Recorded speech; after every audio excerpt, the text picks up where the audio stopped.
आज खबरें होंगी राजस्थान को लेकर, क्योंकि राजस्थान में कांग्रेस का अंदरूनी सियासी सिरफुटौल लगातार जारी है। सीएम अशोक गहलोत के करीबी मंत्री प्रताप सिंह खाचरियावास ने बातचीत में कहा कि लोकतंत्र में बहुमत का सम्मान होना चाहिए। प्रताप सिंह खाचरियावास ने आज तक से एक्सक्लूसिव बातचीत की और इस बातचीत में यह कहा कि बहुमत का सम्मान हो। कल भी उन्होंने कहा था कि आलाकमान हमारी बात नहीं सुन रहा है, लेकिन बार बार वो अपनी बातों को लेकर अड़े रहे। उधर अजय माकन के भी बयान सामने आए, जहां पर एक तरीके से कहें तो लाचारगी नजर आई उन पर्यवेक्षकों की जिन्हें दिल्ली से भेजा गया था। ना इन बागी विधायकों ने अलग अलग मुलाकात की, ना सचिन पायलट के मसले पर उनकी बात मानी और 3 शर्तें रख दी। पहली शर्त कि अगर आलाकमान को फैसला करना है, यानी राष्ट्रीय अध्यक्ष को फैसला करना है, तो हम तैयार हैं, लेकिन शर्त यह है कि नए राष्ट्रीय अध्यक्ष कांग्रेस के फैसला करेंगे, यानी कि अशोक गहलोत जो कि संभावित माने जा रहे थे, उनकी ताजपोशी के बाद ऐसा हो या जो भी नया अध्यक्ष बने। दूसरा, अलग अलग मुलाकात जो है वो नहीं की जाएगी। जो 102 विधायक बागी गुट के हैं, उन्हीं में से किसी को मुख्यमंत्री बनाया जाएगा।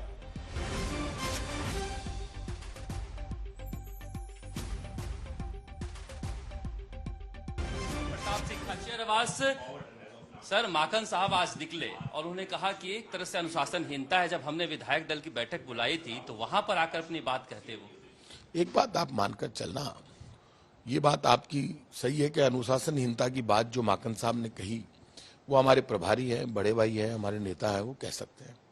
लेकिन एक परिवार में माकन साहब कह रहे हैं अनुशासनहीनता है, ये वही एमएलए हैं जो माकन साहब के साथ 1.5 महीने तक 102 विधायक माकन साहब के साथ होटल में ठहरे हुए थे, बीजेपी के षड्यंत्र का जवाब देने के। कहा मैं उनको नहीं सुनता, आते तो सही मेरे पास।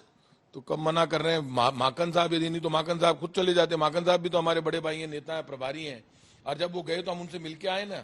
कल जब वो माकन साहब वहां थे तो माकन साहब से मिलने मैं होटल में गया हूं, मेरियट में मैं मिलकर आया हूं, डोटासरा जी मिलकर आए हैं, सीएम साहब गए, मैंने खुद ने माकन साहब से बात की, खड़गे साहब से बात की।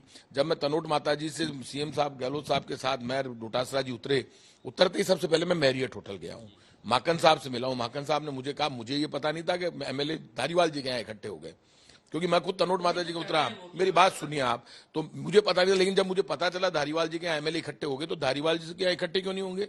धारीवाल जी भी बहुत डायलॉग मार रहे थे उस वक्त कि तुम चिंता मत करो, कोई बात नहीं, मुझे संसदीय कार्य मंत्री है, मेरी बात सुनिए।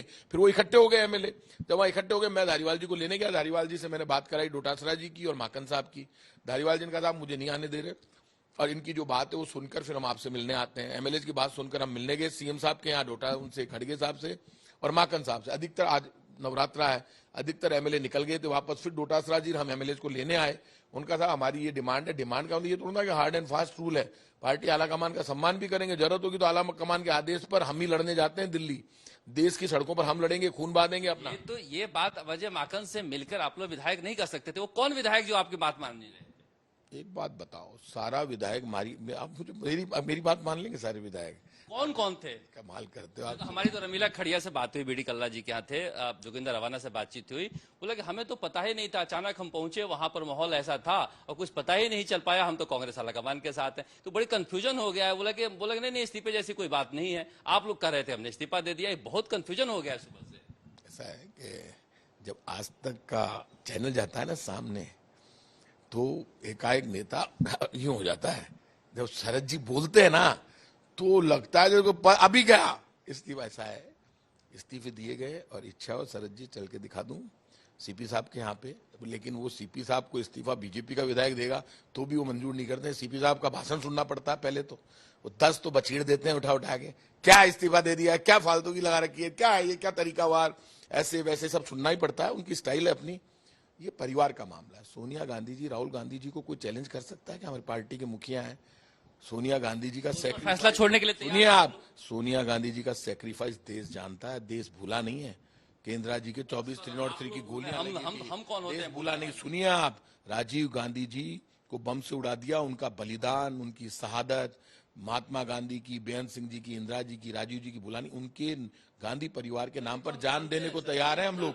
और सुनिए, राहुल जी आज पैदल चल रहे हैं, देश में माहौल बन रहा है। राहुल जी जब महंगाई और गरीबी के खिलाफ आह्वान करेंगे फिर जाएंगे खून बहाने के लिए। इसमें कौन सा ईडी और आप बताओ, मैं यहाँ से विधायक हूँ, सिविल लाइन्स में रहता हूँ, आपकी बात नहीं कर रहा हूं। तो अब बताओ आप, विधायक मंत्री जो है अब सारो यात्रा निकाल रहे थे रात को। एक बात बताओ, अच्छा, भारत जो भी हुआ उसमें यदि एमएलए ने अपने मन की बात कह दी, राहुल गांधी हमारे नेता हैं, परिवार के मुखिया, हम उनको कह नहीं सकते? अशोक गहलोत जी से कह सकते हैं।